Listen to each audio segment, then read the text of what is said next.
Hey, what is up everyone? Season 16 is here, and like every season, we're going to go through the Plunder Pass, and I'll just give you my thoughts on what I like or dislike about what we got for this season's Plunder Pass. So this season features the Oysters Prize set, which I am happy that they went with this name because there are sometimes when they do these Plunder Pass sets and I just don't know how to pronounce the name, and they'll definitely let me know in the comments. So I think I got it this time, but for our level 1 spot, we have the Oysters Prize hole. This hole, I think, is pretty simple. This is kind of the same problem we see every Plunder Pass, and I wouldn't say it's necessarily a problem, but these holes typically tend to be pretty basic. There's nothing too interesting with them. I wish with the Plunder Pass we got something a little bit more interesting. More interesting hole, in my opinion, would be like I think it's something along the lines of like shackled something hole. I'll put a picture up on screen of what it looks like, but that one has like glowing effects on the side of it, and it just looks really cool and goes well with a lot of different ship combinations. That was actually given out in one of the free passes for one of the seasons, I think back in season 3. So while I prefer to get those for free in the regular season pass, it would be nice if they could go to that kind of level of quality for these holes for the Plunder Pass. But just talking about this one specifically, I do like it. I think it looks nice. It's basic, but it looks nice.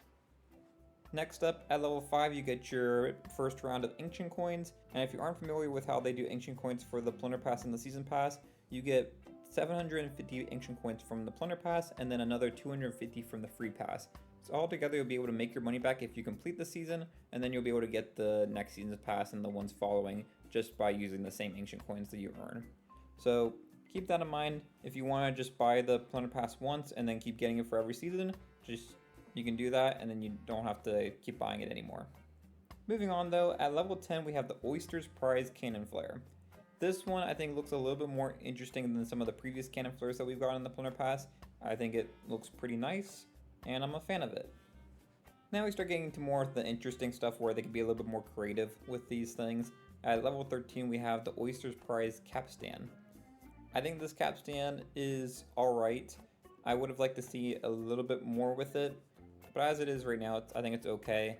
I like the oyster in the middle where you can see like the pearl and everything. I think that looks really nice. I do like the little bit of blue pearls and stuff that you get mixed with like the dark black and the white. Like that color palette all looks really nice to me. Outside of that though, I'm not the biggest fan of like some of the sculpting that they have around the top of the capstan there outside of the oyster itself. I'm not the biggest fan of that, but it's not terrible either. So I'm kind of okay with what we got there. But if we move on to level 20, we have the Oysters Prize Belt. I think this belt's fine. Nothing too special about it. I think it's a nice looking belt, but it's a little bit bulky looking to me. Most of the time I'm not wearing a belt, and if I am wearing a belt, it's something that it's a little bit slimmer, or it has like additional stuff like little bags or something on it to make it look like, a little bit more interesting. This one I'm not that big of a fan of. Next up at level 23, we have the Oysters Prize Flag. This flag I think looks fine, kind of similar to some of the other stuff we just talked about. There's not much you can do with the flag, but I think this does look kind of nice. It kind of reminds me of like what you do with like a card set, like if they ever do like a playing card type set, this would look kind of similar to what I'd see with something like that. Just kind of like the white symbol on a black flag.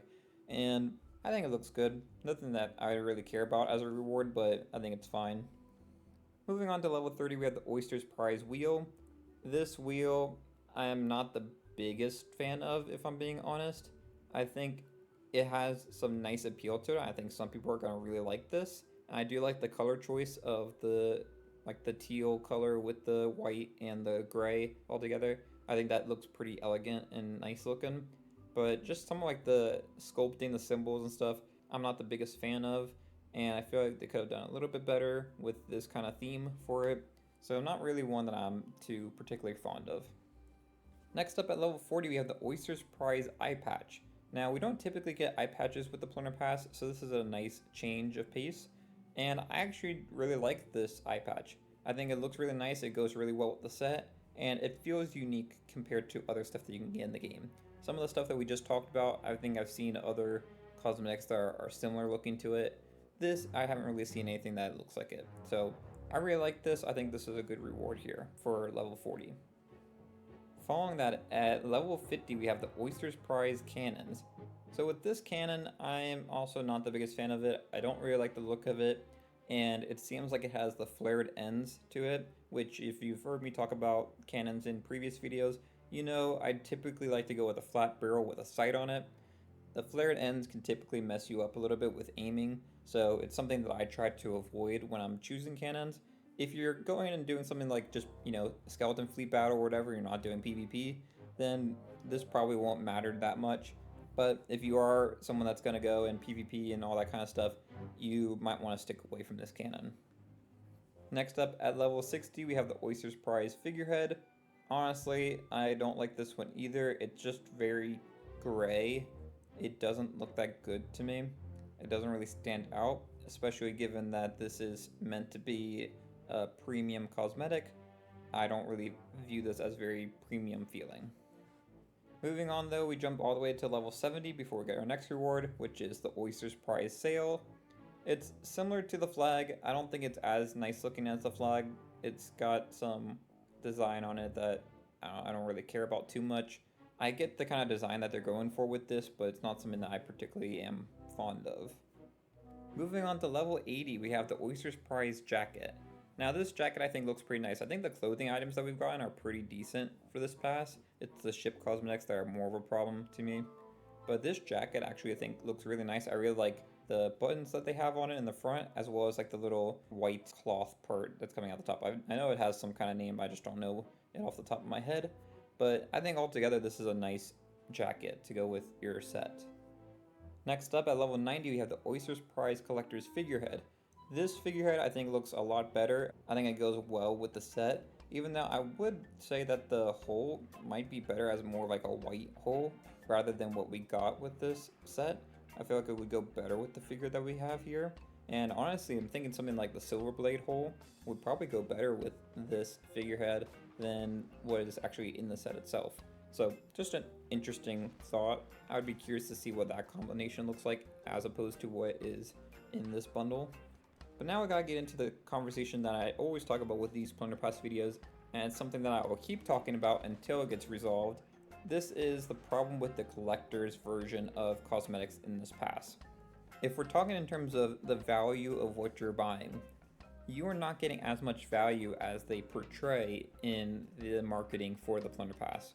You basically have a couple cosmetics, a ship set, and then a few clothing items that you get from each of these Plunder Passes. But two of those cosmetics you're never going to use if you finish the pass because you have the collector's versions, which typically are a lot better. So for example, we have this Oyster's Prize Collector's Figurehead, which is significantly better than the regular figurehead. We'll also see this again when we get to our final reward, which is the Collector's Sail. I'll talk about that in a moment, but we have an extra sail and an extra figurehead that we're never going to use because they're worse versions of stuff that we already are getting in the past.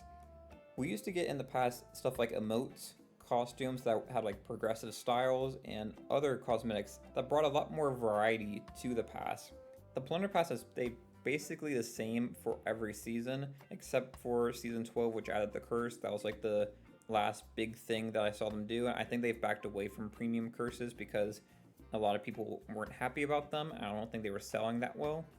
But I would like to see them try something new again with the Plunder Pass. Get rid of the basic versions of the figurehead and the sail. Just have the main version that you're showing off in the marketing and that people actually care about unlocking, and give us 2 additional cosmetics that are actually valuable to us that we'll actually use. It doesn't make sense to me to waste development time creating something that people don't want to use instead of selling us something that we would actually want to use. Now the reason I'm going to keep talking about it in every Plunder Pass video is because eventually they hopefully will listen. We had the same thing with the ancient coins before, because if you remember, the Plunder Pass used to only give you, I think, 250 ancient coins with it. So you'd only get 500 ancient coins a season if you did that in the free pass. And I was always arguing in every single Plunder Pass video that we needed to be able to get at least 750 ancient coins so that we could have enough ancient coins to get the next season's pass. So that was something that they actually did change. They tried it out first and it seemed to be popular, so they brought it back, and that's just been a staple for every Plunder Pass going forward. maybe if we talk enough about it, they'll do the same thing with these non-collector's version of cosmetics in the Plunder Pass. With that said though, let's look at our final reward, which is at level 100, the Oyster's Prize Collector's Sales. This sale, I actually think it looks a little bit better. I mean, it's pretty much this exact same as the regular version of the sale, but it has like the silver bars on both sides, which I think add a little bit more to it. I think that actually helps a good amount. But this also gets kind of into where I think cosmetics get a little bit lazy. You know, you're selling us the regular version of the sales, and then the collector's version, the thing that makes it, you know, super special and ultra premium is that you added silver bars to either side of it. That just comes off as lazy to me. And overall, if we want to start getting to just my thoughts on this pass as a whole, I think it is pretty below average. I think there's been a lot better Plunder Passes in the game before. If you're debating whether or not to spend your ancient coins on this, it obviously comes up to you. But for me, I would probably say no, unless you've already finished the pass. If you've already finished the pass and you have the ancient coins already available, get it, and then you'll have the ancient coins for the next season after. But from what I'm seeing here, if you're not sure if you're going to finish the pass fully, I don't really see a reason to buy this one. I would also say with the Plunder Pass, something that I've noticed with previous passes, but is more disappointing with this season especially for me, is I wish we had Plunder Passes that were more related to the season theme. So last season we had like the Hunter's Call and all that stuff was the main theme of the season. We should have had like a Plunder Pass that was focused on, you know, maybe like a Kraken set, because the free pass was focused on Megalodons. You could have had like a whole Kraken ship set and outfit to go with it. That would have been really cool. I think that would have made me want to get the Plunder Pass more than what the actual theme of the Plunder Pass was last season. And then this season, the whole theme of the season is Reapers and all that kind of stuff. Why not give us like a new Reaper set? Maybe like Obsidian Reaper set, kind of going off of what we got with Season 13 with the Obsidian cosmetics before. You could make like an Obsidian Reaper set that kind of fits that same color palette and go with the ship set and everything. And I think that would be pretty cool. Overall, I would just like to see a little bit more cohesion with the season theme, because I don't really get what oysters have in common with Reapers or what the connection is between the two. I don't think there is a connection. I think this is just a ship set that they wanted to make, and they probably didn't think it would sell that well in the Pirate Emporium, so they put it in the Plunder Pass. That's another problem with the Plunder Pass that I see, is that these are supposed to be Pirate Emporium cosmetics, and if it went by the same standards as other live service games like Fortnite, for example, which is something that I reference a lot because I play that game a good amount, they typically use their Battle Pass, which is the equivalent for the Plunder Pass, as a way to showcase new types of cosmetics being added to the game, such as the last one that was added was the kicks that they added where you could like put shoes on your character and that kind of stuff. It was first introduced in their Battle Pass. Why don't we see new cosmetic types being introduced inside the Plunder Pass, and then they would eventually show up in the Pirate Emporium? Or honestly, I would be okay with them bringing back some Pirate Emporium cosmetics that make sense for the season theme. We have the Reaper Scout Parrot that's been in the Pirate Emporium. That would be a perfect like level 100 reward for the Plunder Pass, because we haven't really had a pet in the Plunder Pass ever before, so that would be something that's fresh and new. You could also have maybe, I wouldn't say a curse because I don't really like curses being bought in the Pirate Emporium or in the Plunder Pass, but you could have, you know, other like Reaper type stuff inside the Plunder Pass. But going back to what they did give us with this pass, I really like the outfit cosmetics that they added for this, like the eye patch and the jacket. I think both of those look really good. And I think there is some value with stuff like the capstan and things like that. So this pass isn't terrible, but I would just say it's below average. I think there's been a lot better passes that we've had before this season and probably after this season as well. But those are my thoughts on this season's Plunder Pass. I'll be making another video talking about the regular season pass if you want to check out what I think about the free rewards for this season. So I'll leave that linked here if it's ready to go. But if you enjoyed this video, it'd be great if the like and subscribed, and let me know in the comments below, what do you think about this pass and are you going to grab it? That's it for this video. Thanks for watching, and I'll see y'all next time. Bye y'all.